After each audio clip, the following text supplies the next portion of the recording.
Okay, could you please tell me your name? Rose Ann Rudisill. Is that Rose Ann one word? No, it's two different, and I go by Ann. Okay, how do you spell it? Roseann, Rudis as in Sam, ILL. Okay, and are you a resident of Michigan? Yes, I became a citizen of this wonderful country a year ago. Ah. Through the military, thank God. Where are you from? I'm from England. Okay. But I've been here 58 years. You've been a resident of Michigan for 58 years? Oh, yeah, I've been here forever, but I became a United States citizen last year. I was going to say, you sure sound like a native Michigander. Yeah, I've been here forever. Gotcha. Okay, and so then you've already told me you're over the age of 18. Very good. Yeah. I just want to make sure that everything we talk about tonight, or today, sorry, it's been a long day. I was going to say, I'm sure it's been a long day. It's been a long few days. That we're going to stay on things that you personally witnessed and experienced. If you want to tell me something that someone else told you, that's certainly fine. Just be sure you tell me, I was told this. But my main interest is in what you actually saw and witnessed. Okay, perfect. Because that's exactly what I would tell you. Right. So what days were you involved with the election this year? I got Wednesday last week. So this would be November 4th? Yeah, whatever last Wednesday the day after Election Day? Yes. So I was contacted, and I've got all the text messages and stuff on my phone. I was contacted by a Cindy who said, Mary contacted me and said, Cindy's trying to get a hold of you. And I go, who's Cindy? And she said, well, apparently a bunch of ballots, and there's pictures, a bunch of ballots came in to TCF at 3:45 this morning. And we just found out that there are no Republicans in the room. Okay, so you said Cindy called you? Cindy, yes. Okay, who is Cindy? Can I get my phone to tell you? Oh, yeah, for sure. Take your time. She was making phone calls. I need my glasses. She was making phone calls to get people to TCF. So she messaged me and I said, I am so sorry. I thought I took it. I couldn't find. I run a nonprofit. Okay. Which one? Downriver for Veterans. And I thought I left this phone at home, and I didn't. That's my business phone. So she said, can you be Cindy Callgreen? How do you spell that? Here. This is her. Okay. So now, did Cindy witness these ballots arrive at 3:45? She sent, apparently, yes. I'm not going to tell you absolutely positively because I don't know. Okay. But she did send me the thing saying somebody had told her, and there was a picture of a Lexus, a truck, and a van behind TCF that apparently she has the pictures, showed the ballots. So interesting. Would you mind sharing her phone number with me? I don't know if I have her phone number. I don't know if she gave me her phone number. Oh, okay.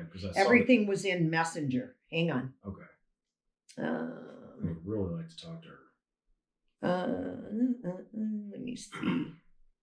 Oh, she was all over this. She was amazing. She was outside our room. She's the one that told me what room to go to when I got there, which was, I believe, 260. Okay. We were to go there and get a briefing on what we were supposed to do. Okay. You know what? I will ask her. Can I have your phone number? Important. So the reason she'll tell me. I have actually spoken to several people. I've done about 30 interviews over the weekend and yesterday. And I've spoken to several people who actually saw this, sometime between 3 and 5 a.m. ballot dump or ballot dumps. We haven't quite verified how many there were. Well, and so the more people that we can get who actually witness this or have pictures of it, the better, because this is a pretty big story. It is. And you know what? So anyway, she called me and she said, where do you live? And I said, Wyandotte. And she said, how fast can you get to TCF? I said, well, I'm a veteran. I can get showered and dressed in 10 minutes, be out the door. So I took a shower, got my makeup on, and flew down there. Because I'm new to the United States, I've taken history here, but because I was never a citizen, even though I was in the military, I never felt like this country was really mine until last year when I got sworn in. So this was my first year voting. Right. I was ecstatic. And then when Cindy called me, I'm like, oh my God, what a great learning this will be for me. I'll get to go down and see exactly how ballots are done. And I was excited to learn. So I got there and I thought, being in the military, that you don't just walk in there. They're going to have security. You're going to have to leave your phone in the car and your purse in the car. I mean, this is a big deal. So I left my purse in the car and I grabbed my phone only. And I thought they're probably not going to let me in with a phone, but I'll take it. So I get there. Cindy tells me you have to go downstairs first. You have to get your temperature taken, then you can come back up. So I go down, they take my temperature. I go into this room where we're instructed that there are no Republicans in the room. And that we are to take a table, each person, and we are to just stand there and observe. Make sure that the name on the ballot is the name they put in the computer. Make sure everything matches. So I got a little scary because I'm like, I've never done this before. You're going to leave me at a table by myself? Okay. So I met Emily, who I will give you her number. I don't know if she's already done a deposition. I think she might have because she's the one that told me. I met Emily and I said, have you ever done this before? And she said, no. And then I met this other guy, Chris, who's got a video on our page, who is very, very good, who witnessed a lot more than I did. And he went live with his video. Okay. So I go in there with Emily. We all go downstairs. They take our temperature. We walk in. There was no sign-in sheet. There was nothing. Nothing. So we walk in, and there's like maybe 100 of us walk in there.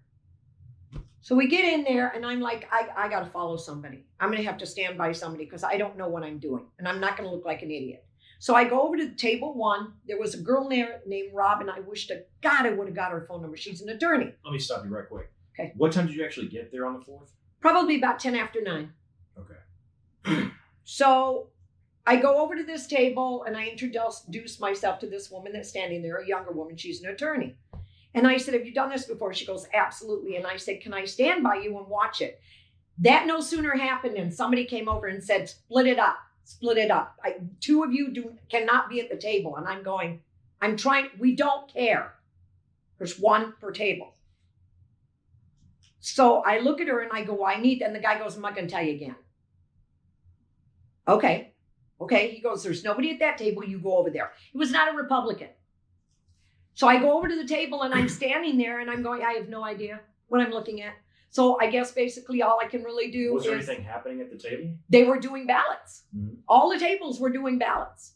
So I'm like, okay, well. So what do you mean you had no idea? Were you trained for your role? No. So it was almost like, and I hate to say this, it was like somebody dropped the ball on the Republican end. Something happened. I don't know what it was. If we would have been, it was seriously 7:00 in the morning. We got the phone call that the ballots were dumped. We need to get down there. They found out there was no Republicans. So we were there at 9:00, 100 people in a room. Some had done it before. Some of us had not. So I thought, okay, I remember him saying, make sure the name on the ballot is the name that gets put in the computer. Okay. So I'm standing there and I go over, the guy comes over, step back. I go, I can't. He goes, I don't care. Step back 6 foot. And I'm thinking to myself, you've got 6 people at a table that are sitting right next to each other with masks on. Mm-hmm. And they're not 6 foot apart. Why are you making me stand? I said, that doesn't make any sense. He goes, step back. And walking towards me like, if you don't step back, I'm going to run right into you.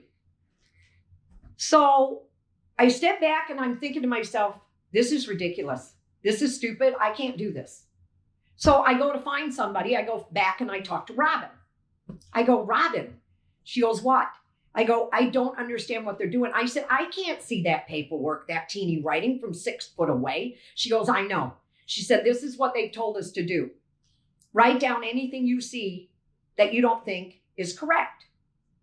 I said, well, I can't write it down if I can't see it. So it became a debacle. It was a total catastrophe. How long were you there? I was there till 7:00 that night. Okay. So I went over to find somebody else to help me. I go, and that's when I found Emily. I said, Emily, can I sit with you? Somebody came over and said, get away. Split up. I go, this is the dumbest. He goes, we're not going to tell you again. We Who will is this throw you person out. who's telling you? These are the Democrats. There's no names on them. They're just guys in suits. So they felt they had the authority to just Yes. throw you guys out. Yes, they did. They threw a guy out. This was about, and then there was back up, Ann. So then we're all like, okay, this is a mess. Nobody's telling us what to do. We got Republican lawyers there, but they're as confused as we are. It was basically throw a wolf in that room and let's attack it. There was absolutely, at one point, I went to look over at the door and they're applauding. Explain this to a common sense brain. There was a guy there that couldn't wear a mask. He had state of Michigan paperwork. Mm-hmm. And they went over to him and said, put your mask on. He said, I have paperwork right here. They said, we really don't give a shit. Whoever their security was picked the guy up and literally took him to the door and threw him out. So I have my phone and I'm going, okay, enough's enough. If they can have phones at their tables, which was another thing, which I'll tell you after, I go to put my phone up to take a picture and all of a sudden this hand comes out of nowhere and my phone goes flying. I'm like, what the hell? Someone assaulted you? So this woman comes over and she's in front of me and she smacks my phone. Well, my first instinct is to do this. Uh-huh. So I look at her and I go, don't ever touch me again. And before I could finish, these guys in the suits again come over and he goes, I don't know what's going on here, but I'm not going to tell you again. I said, wait a minute. She knocks the phone out of my hand and that's okay. He goes, stop talking. Go. And the girl looks at me and she goes, what are you afraid of? I said, I'm not afraid of nothing, but you better be very afraid of me. I said, because that's wrong. She goes, you don't belong here. I go, we do belong here. No, you don't. The guy goes, stop arguing with her. I go, where am I? Am I in a communistic country that I can't speak? These people have credentials, the people in the suits? They didn't need to show us anything. They did not care. What did they look like? They're all African American and they were all in suits. And the ones that weren't in suits had black polos like yours. Okay. All of them. All men? That were doing the bossing around. Yeah. The only women that they had there were the supervisors over like 3 tables. They were African American also. How did you know they were Democrats? Because they flat out basically said, you don't need to be here. We have this. And I go, no, Republicans need to be here. No, you don't. We don't need Republicans here. I was like, is this America? I said, are you kidding me? Huh. They were basically, we stood at a table and they literally would look at you like you were the lowest form of human being. And they didn't care if they hurt you or what they said. So then at 12 o'clock, when they announced they're all going to lunch, except for one person per table, they go for lunch. So I didn't bring no money. I didn't bring my purse. So who went for lunch? The Republicans? The Democrats. No, I'm a Republican. The Republicans didn't leave. We were basically told if you leave, you're not coming back in. They're not going to replace you. So where did the Dems go for lunch? So we're sitting around, me and Emily, and I said, Emily, I'm starving. I said, there's got to be something up that escalator because everybody keeps going up the escalator and coming down with lunches. So she goes, are you hungry? I go, I'm freaking starved. It's 12 o'clock. I didn't eat on my way here. So we go on the escalator and we go upstairs and every Democrat had a green dot. That's another thing. All Democrats had a green dot. Including the guys in suits? Yes. They had a dot either back here. It was weird. They had one back here or they had it on their elbow. And then we had, of course, the tag that says Michigan GOP. Okay. So we go upstairs and there's a line of people waiting for food. So we get in the line. I'm like, oh my God, this is great. We get a water and a sandwich. So I go up there and she goes, I said, what kind of sandwiches do you have? She goes, none for you. I look at Emily and I go, what? She goes, these are for the people that are working the ballots. I said, I'm working the ballots. She goes, no, you're not. I go, oh, I see how this goes. This is for Democrats, not for Republicans. Could she have meant that was for the paid poll worker staff? No, she told us she didn't care.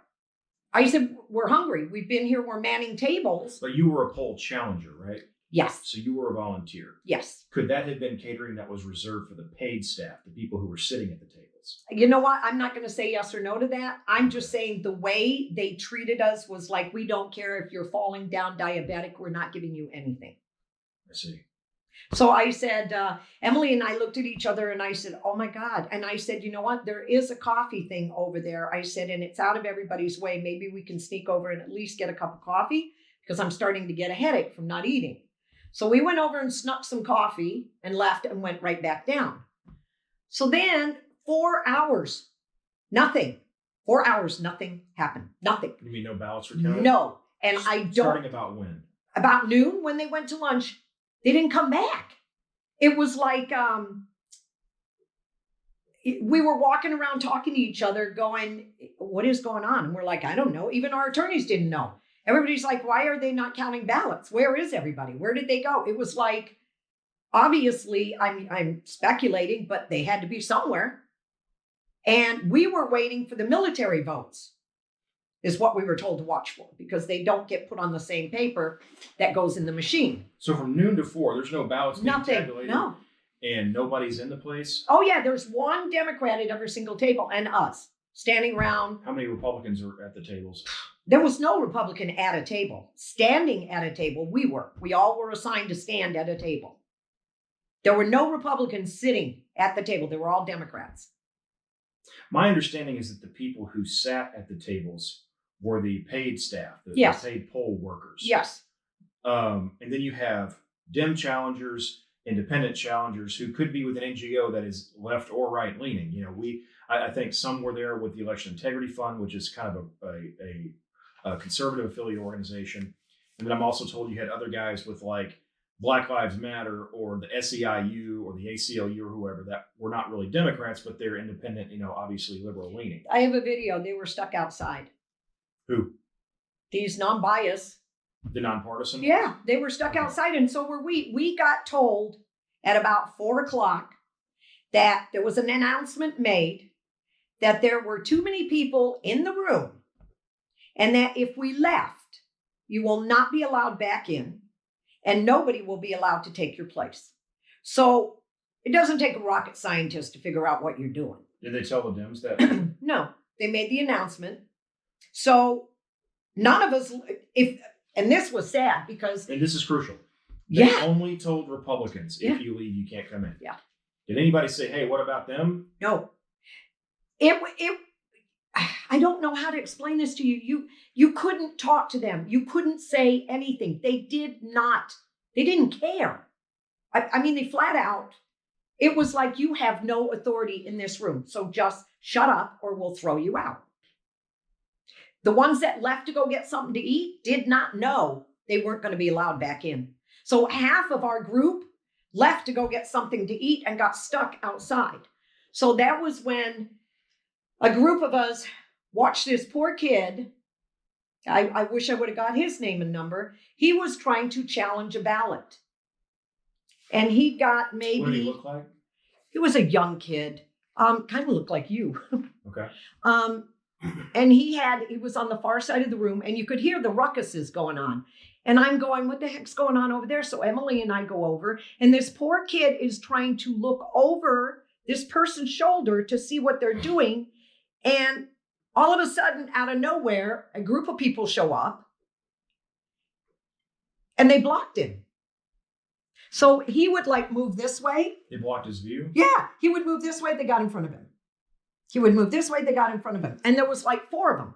So then a guy in a suit would come over and say, you guys cannot be standing here because of COVID. And I said, wait a minute. I have had enough of this. I said, you're telling us that 4 of us cannot stand here, but you got 5 people at that table blocking this guy that aren't even supposed to be there. Shut up and go back to your table. I'm like, this is hopeless. This is He told you, shut up. Yes, and go back to your table. Or we will throw you out. We constantly got told, we're going to throw you out. You will leave. So I took a video. I went up front. I took a video of them boarding up the windows. So I went to take a video of the people that were out there. And the guy comes over. I think he thought I was taking pictures. Otherwise, I'm sure he would have confiscated the phone. So I went like this and he comes over and he gets right in front of me. He goes, get back. Right now, get back. I go, this is insane. Let him go back or we'll throw you out. That was all we got told. If we challenged anything, if we asked anything, we will throw you out. We will throw you out. The poor attorneys that were representing us, that were there, were at a loss. They were just at a loss. It didn't matter if they challenged a table or not. So we ended up getting told, whatever you see, challenge everything. Challenge it. Because this is ridiculous. So we decided to start challenging everything. That lasted 5 minutes before they came over and said, this is enough's enough. You need to step back 6 feet, so that we couldn't see anything. They purposely were making sure we couldn't see anything. So you did challenge some ballots. Oh, yeah. And then I gave the paperwork to Emily because I wasn't exactly sure how to word it.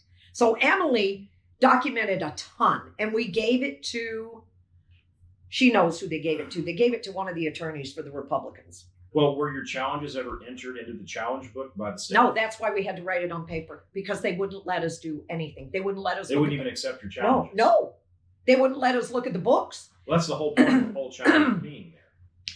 Then, this was when I knew that the only Republicans in that room were us, because somebody came through the room at like 4:30, 5 o'clock and said, Biden took Michigan. The entire room applauded except for us. I looked at Emily and I said, what is wrong with this picture? And she goes, what do you mean? I go, what do I mean? How can there be any Republicans at these tables? What time did they make that announcement? That was about 4:30, 5 o'clock. This woman walks through and I said, that's false news. How can he have taken presidency when we're still counting ballot? Be quiet and go back to your table. Was like, I told Emily, I have never in my entire life ever seen such a chaotic.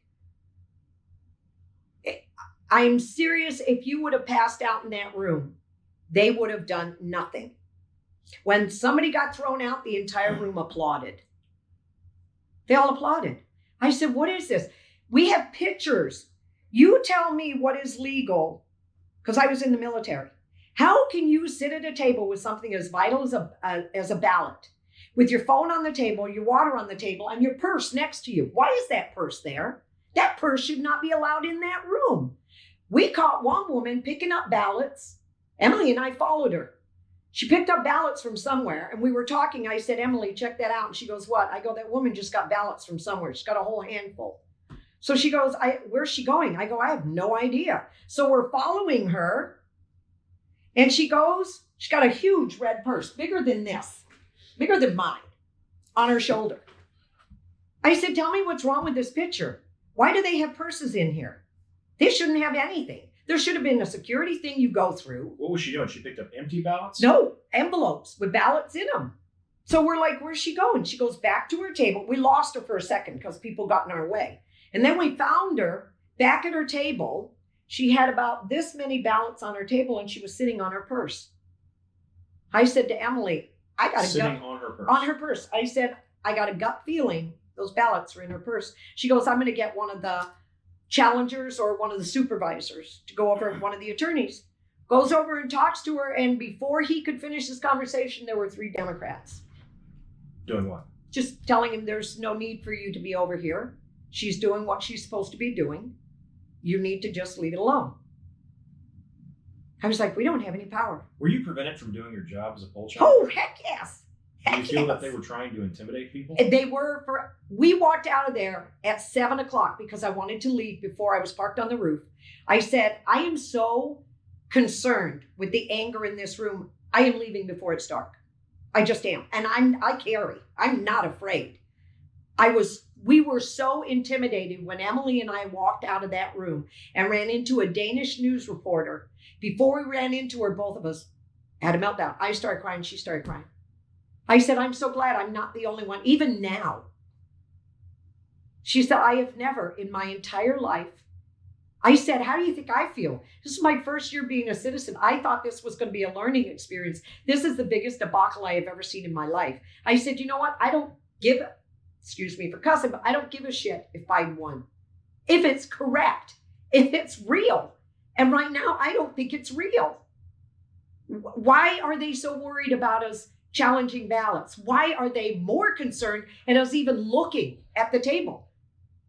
So did you feel that this was just negligence and lack of preparation by the staff and the Democrats, or did you feel that there was a concerted effort to mess with the election process? I truly believe this was planned by the Democrats for months and months and months. It was perfect. It was for every single person at every table in there did exactly what the other person did.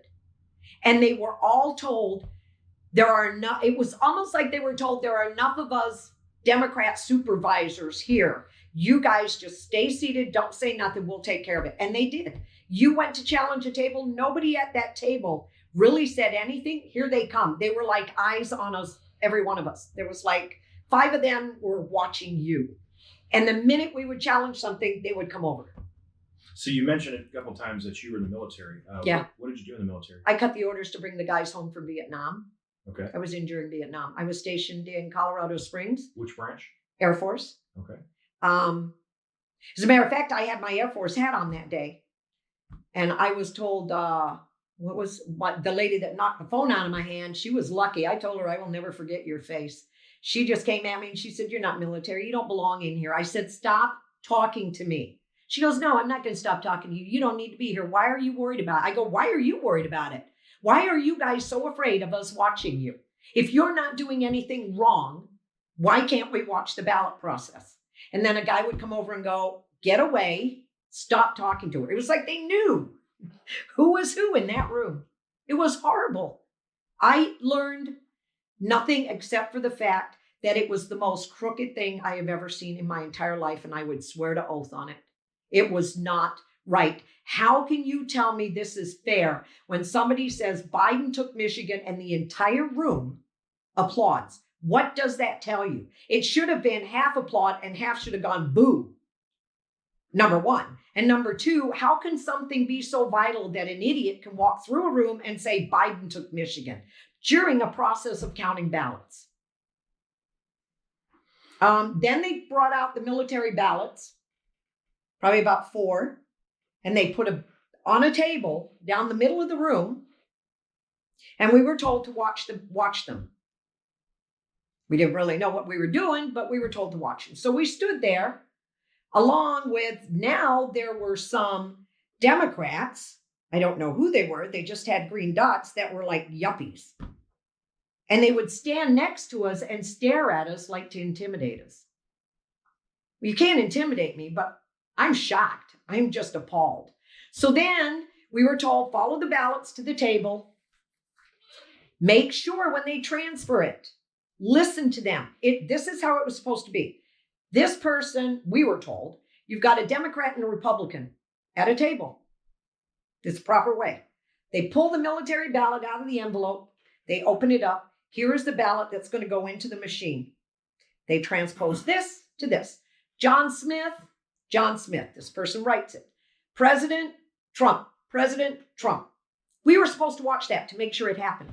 We didn't get to watch that. They just didn't want you to get close enough. No, they wouldn't let you get close enough. And then they would stand so that you couldn't see the ballot. So then... No, they call this the duplication process. Yes. So I was like, we can't even watch this. This is ridiculous. We are hopeless. There is nothing we can do to control any of this. So then we were told, word came out. I don't know who did it. Probably our guys up in room 264. We get told, okay, they're not going to let us do anything. So this is what we're going to ask each and every one of you. Make sure at least they seal the ballot. It's sealed when they put it back in. We couldn't watch that either. It got to the point at 7:00. I said, I'm out of here. I'm done. This is ridiculous. I'm starving. We can't leave because if you leave, they won't let you back in. Emily said, I'm going. I said, I'm going too. I said, this is insane. So we go to leave, and this guy says to Emily, you got to sign the sign-out sheet. We look at each other. She goes, there is no sign-out sheet. Yeah, there is. I go, no, there's not. He goes, there was a sign-in sheet. I go, there is no sign-in sheet. Nobody signed anything in. We signed our sheets with our guys. We don't have a sign-in sheet with you. Yeah, you do. You got to sign that sheet over there. Say you're leaving. So Emily goes, I'm not signing anything.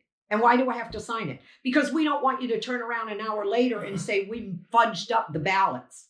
So we want to make sure we know when you left. So I'm thinking, you guys have already fudged up the ballots. You've already screwed it. You did exactly what you wanted to do. So Emily goes, I'm Donald Duck. And I said, and I'm Minnie Mouse. And we're not giving you our name. And we left. There was no sign-in sheet. There was nothing. There were purses on the floor. There were purses on the table. They brought their lunches down. It was like an election for a janitor. There was no guidelines, and they did not care. It was like they knew exactly what they were doing. Exactly what they were doing. And we were not prepared at all. And they had a field day. I know they just laughed. You could tell they were not worried at all about anything. And if we didn't do or act the way they wanted, they threw people out. You feel like they knew the result before? Oh, hell yeah. They knew. Biden would take Michigan? Oh, yeah. Who comes through a room and says, Biden took Michigan? I'm going, how did that happen? We haven't even done the military votes yet. And they all applauded. Every time they threw one of us out, they all applauded. I said, you think this is fixed, Emily? She goes, yep. Who's Emily again? Can you give me her last name? I don't know Emily's last name, unfortunately. Just a phone number would be great. I will give you Emily's phone number. Good info. She went to the rally. We both went to TCF on Saturday. They had another rally she asked me to go to, but I told her I couldn't because of my nonprofit. Her number is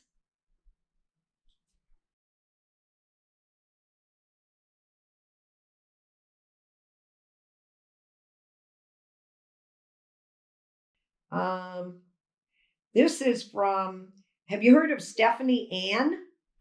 I don't think so. Okay, this is what she sent me.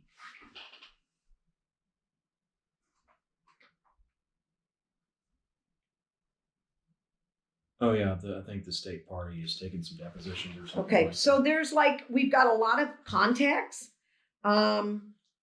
Yeah, she was. Let me interrupt you right quick. Sorry, you mentioned a video that you took while you were in there of them boarding up the windows. Would you mind sharing that with me? Absolutely. She said this was Saturday, got a call from a lawyer to come in and sign an affidavit. Yeah, they were doing some stuff in Livonia. Okay. Here it is. Is this my video? Can you just send it to my email address? I think you already have it. Yeah, this is. When I got the phone to the top is when I went to pull the cardboard back, and the guy comes over and he goes, get to the back of the room now, or I'm throwing you out. Can you please forward that to my email? I would love to see that. Thank you. I will. My girlfriend got pictures of, she was sitting on the floor and she was taking pictures of them with their purses under the table and their lunches. And I said, I have never in my entire life, would never in a million years think the United States of America would let a ballot process be just like this. This is not legal. This is like a kindergarten joke that they already knew what was going to happen. And we were not prepared. I heard 1,000 times over, and I hate to say this, I heard 1,000 times over from us Republicans that were there, and we knew who we were because you had the name thing on. We all said, who is the idiot for the Republicans that dropped this ball?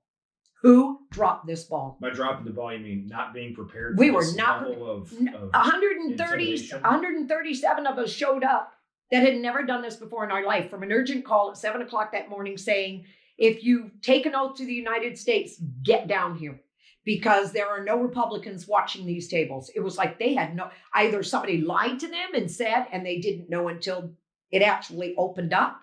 I wouldn't be surprised if they didn't lie. Any chance that you were one of the ones that applied to be a poll worker? I applied for it. They never called me. So when you applied, at any point in that process, did you have to declare your party affiliation? Mm-mm. No? Mm-mm. There was a veteran there. His name was Yakovich, and I want to hook you up with him. I felt so good that he was there. He was doing and I don't know exactly what it was, so bear with me. He was looking at them inputting, apparently, which you could call him and ask him. He can tell you better.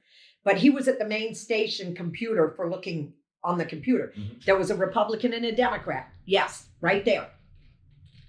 The rest of the tables, there Okay. were none. So what did Yakovich see? I walked by and I went, Jeff, what are you doing here? He goes, I applied. I go, how'd you get in? I go, I applied too. They didn't call me. Everyone that was in there, 90% of us applied to be a poll counter, and we weren't contacted. So was Jeff Yakovich a poll worker? Yes, he was. Yes. He was a Republican poll Yes. worker. Okay. So he was, and he's a Marine. No, Navy. So he was there next to, and you could tell the difference. The people that were at these tables, we were